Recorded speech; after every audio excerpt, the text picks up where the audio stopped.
तर बोटवे, नखुल्या, मालत्या, गव्हाळे आणि फेनुला सगळं आपलं बनवून तयार आहे। नमस्कार, मी मधुराज रेसिपी मराठीमध्ये तुम्हा सगळ्यांचं खूप खूप खूप मनापासून स्वागत। आज आपण बोटवे कसे बनवायचे ते बघतोय। तर साधारणपणे पूर्वीच्या काळी कुठलाही शुभ मुहूर्त असेल, लग्न असो किंवा मुंज असो, तेव्हा रुखवतात म्हणून ठेवण्यासाठी बोटवे, त्याचबरोबर गव्हाळे, नखुल्या, फेनुल्या असे वेगवेगळे जिन्नस बनवले जायचे। ते छान असे पॅकेटमध्ये सजवून रुखवतामध्ये ठेवले जायचे। मला आठवतं माझी आजी हे पदार्थ अतिशय उत्कृष्ट करायची। त्याचबरोबर हातवाळणीच्या शेवया ज्या असतात, कारण या सगळ्या पदार्थांचा बेस एकच असतो, फक्त करायची पद्धत थोडी थोडी वेगळी असते। तर माझ्या आजीकडे हातवळणीच्या शेवयांचा तो एक पाट असतो, लाकडी पाट तसा असायचा। साधारण एक 30 डिग्री तो असा स्लँटिंग असतो आणि त्यावर एका बाजूला बसून ती याच साहित्याने मस्त अशा शेवया वळायची आणि हे जे सगळे जिन्नस आहेत हे करायची। खूप पेशन्स लागतात। तर आज मी छोटासा प्रयत्न करते हे पदार्थ तुम्हाला दाखवायचा। नवीन रेसिपीच्या अपडेटसाठी मधुराज रेसिपी चॅनल सबस्क्राइब करा आणि त्याचबरोबर बेल आयकॉन क्लिक करायला विसरू नका। तर साहित्य इथे अर्धा कप रवा घेतला, एकदम बारीक रवा घ्यायचा आहे, चिमूटभर मीठ आणि 2 ते 3 चमचे दूध। हे रव्याचा आपल्याला गोळा मळण्या इतपत। तर वेगवेगळ्या पद्धतीने हे बनवलं जातात जिन्नस। काही ठिकाणी गव्हाचं पीठ आणि दूध आणि तूप वापरतात, काही ठिकाणी अर्धा रवा अर्धा मैदा असंही वापरलं जातं। तर ही साधारण माझ्या आजीची पद्धत आहे, तिच्या पद्धतीने बनवायची, जवळपास ती पद्धत मी फॉलो करते। तर एका बाउलमध्ये आपण रवा काढून घेऊयात, अगदी चिमूटभर मीठ घालूयात, यामध्ये मिसळून घ्यायचं आणि थोडं थोडं दूध घालून घट्टसर असं याचा गोळा करून घ्यायचा। पातळ नाही झालं पाहिजे हे।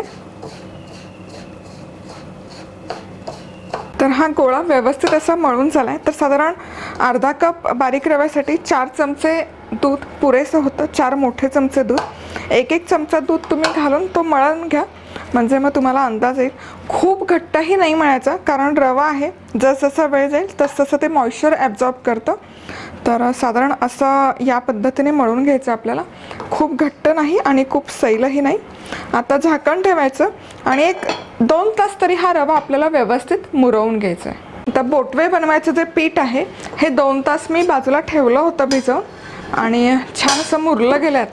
आता एकतर तुम्ही हे खलबत्त्यामध्ये टाकून कुटून घेऊ शकता, पण आता बऱ्याच लोकांकडे खलबत्ता नसतो, म्हणून काय करू शकतो आपण, मिक्सरच्या भांड्यामध्ये सरळ असं पीसेस करून घालायचे। फूड प्रोसेसर असेल तर आणखी बेटर। आणि हे थोडंसं पल्स करायचं, कंटिन्यूअस फिरवायचं नाही, मिक्सर बंद पडेल, फक्त पल्स करायचं आणि थांबवायचं, या पद्धतीने।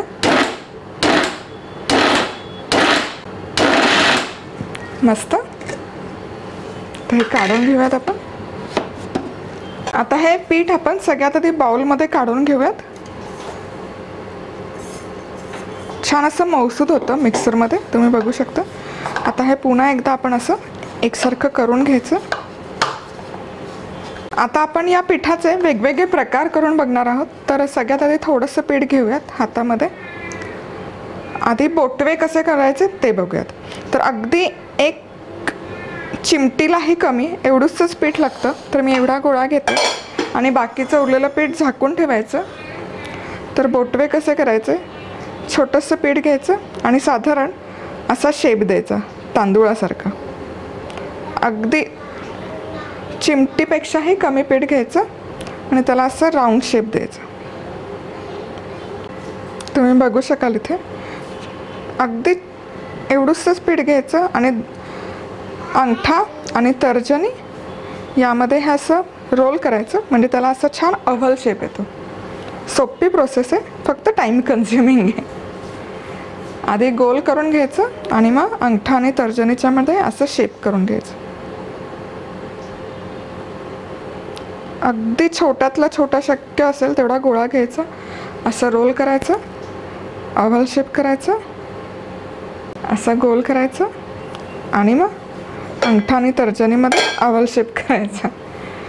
अगदी एवढंच पीठ घेतलं होतं, त्यामध्ये एवढे बोटवे आपले बनवून तयार आहे। आता पुढचा प्रकार म्हणजे पुन्हा तेवढीच गोळी घेते मी पिठाची आणि आता आपण नखुल्या कशा करायच्या ते बघूयात. तर पुन्हा अगदी चिमटीपेक्षाही कमी असं हे पीठ घ्यायचं. हे असं गोल करायचं, गोल गोळी करायची आणि नखाने मध्ये याला असं प्रेस करून शेप द्यायचा.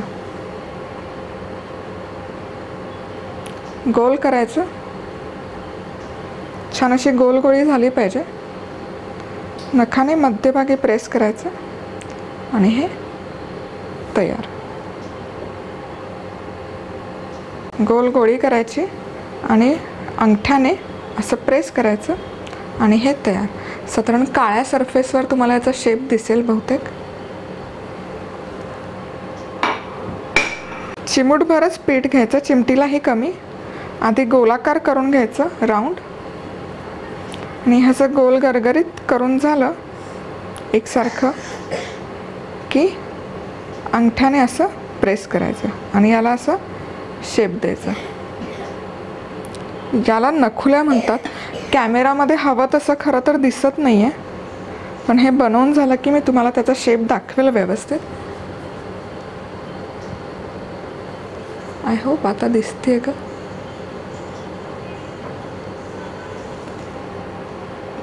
गोल गोळी करायची, नखाने असं मध्ये शेप द्यायचं.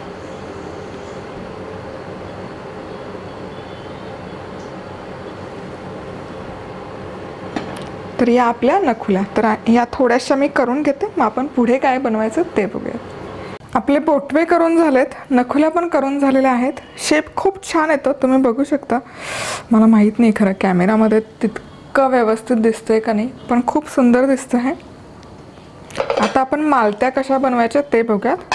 पुन्हा छोटासा गोळा घ्यायचा आणि हातावर गोल करून याची अशी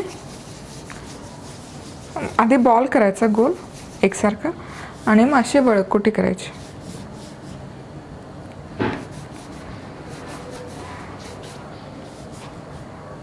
आणि मग याला ट्विस्ट करायचं. मुरड घालणं असं म्हणतात त्याला. जेवढी चांगली मुरड बसेल तेवढा त्याचा शेप छान येतो. आणि डिरेक्शन आपल्याला बदलायचं नाही. ज्या डिरेक्शनने आपण मुरड घालतो त्याच डिरेक्शनने पुढची पण मुरड बसली पाहिजे. बेसिकली आपल्याला ट्विस्ट करायचं, जसं स्पायरल पास्ता करतो त्या पद्धतीने. थोडीशी मोठी झाली, आणखी आपण थोडीशी पातळ करूयात.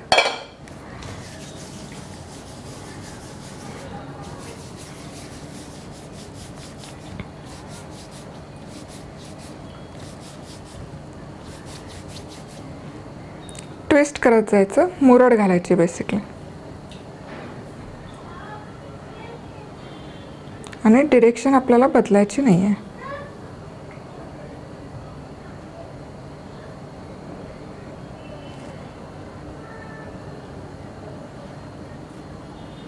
या पद्धतीने आणखी एक बनवून बघूयात आपण.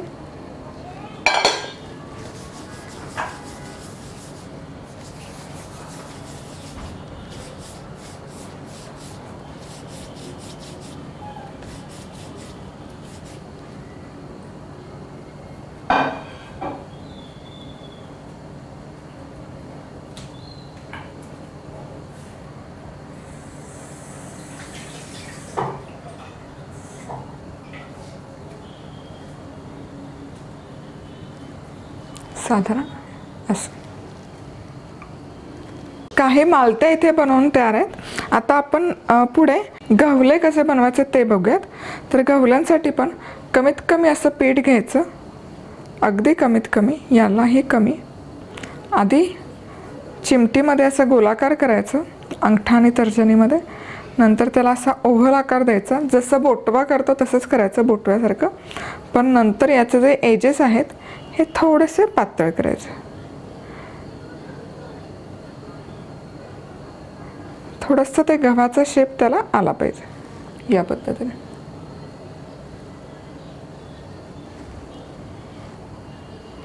अगदी थोडंसं पीठ घ्यायचं, बोटव्यासारखंच करून घ्यायचं आणि मग याचे जे हे एजेस आहेत हे थोडेसे असे पातळ करून घ्यायचं, साधारण गव्हाचा शेप द्यायचा आपल्याला.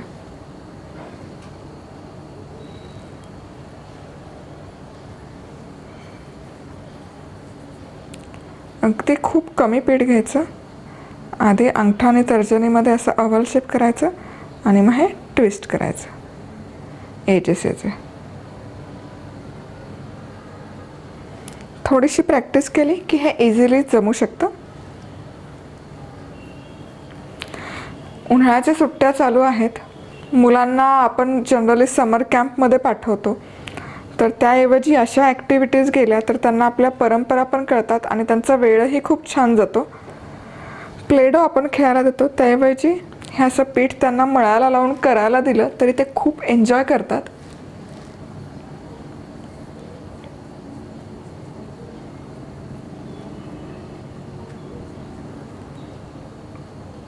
बोटवे तयार आहेत, नखुला तयार आहेत, मालत्या तयार आहेत आणि गवले पण तयार आहे. आता आपण फेनोला कसं करायचा ते बघूयात. तर फेनोला करण्यासाठी जसं आपण नखुला करताना पिठाचा गोळा घेतला तसाच गोळा घ्यायचा, छोटासाच गोळा घ्यायचा. आधी अंगठा आणि तर्जनीमध्ये एकसारखा गोळा करून घ्यायचा. आता कुठलाही एखादा कंगवा किंवा फणी तुम्ही घेऊ शकता. तर वापरातली शक्यतो घ्यायची नाही, वापरातली धुवूनही नका घेऊ. आय वुड सजेस्ट तुम्ही दुकानातून एखादा नवीन किंवा फ्रेश कंगवा असेल तर तो वापरा. हे पण मी वापरलेलं नाही आहे. खास कळावं किंवा फणी आजकाल कोणाला माहिती नसते, तर लोकांना कळावी तेवढ्यासाठी मी घेऊन आलेली आहे दुकानातून. तर असा हा गोल गोळा झाला की हे जे दात्र्या असतात फणीच्या, यावर हे असं प्रेस करायचं आणि हे उलट्या बाजूने काढून घ्यायचं हलक्या हाताने. तुम्ही इथे बघू शकता याला छान असं मार्किंग येतं या दात्र्यांचं आणि त्यामुळे याला फेनोला म्हणतात. पुन्हा आपण करून बघा. गोल गोळी घ्यायची, यावर प्रेस करायची आणि उलट्या हाताने काढून घ्यायची.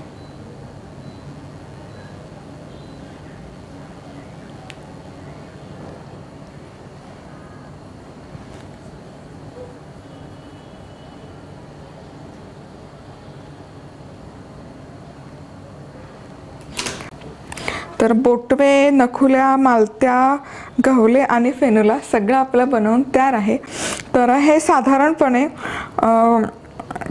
उन्हात सुकवायची गरज नाही पडत. तुम्ही सावलीमध्येच हे ड्राय करू शकता. खूप पातळ आणि छोटा साईज असतो, त्यामुळे एका दिवसात पटकन ड्राय होतं. पूर्ण ड्राय झालं की हवाबंद डब्यामध्ये तुम्ही हे स्टोअर करू शकता आणि जेव्हा केव्हा हवं तेव्हा पटकन काढून त्याची खीर करून बघू शकता. नेक्स्ट एपिसोडमध्ये आपण या बोटव्यांची खीर कशी बनवायची ते बघूयात. तर आज वेळात वेळ काढून तुम्ही ही रेसिपी पाहिल्याबद्दल तुम्हा सगळ्यांचं खूप खूप खूप मनापासून धन्यवाद. पुन्हा भेटूयात अशाच एका छानशा रेसिपीबरोबर. तोपर्यंत मस्त राहा, खुश राहा, आनंदी राहा आणि सगळ्यात महत्त्वाचं खात राहा. तर आत्तापर्यंत आपण सगळ्यांना समजावं आणि सोपं जावं या अनुषंगाने हे सगळे जिन्नस बनवत होतो. आता आपण हे फटाफट कसं बनवायचं ते बघूया. तर इथे हे पीठ घेतलं. आता याचा आपल्याला बोटवा करायचा आहे.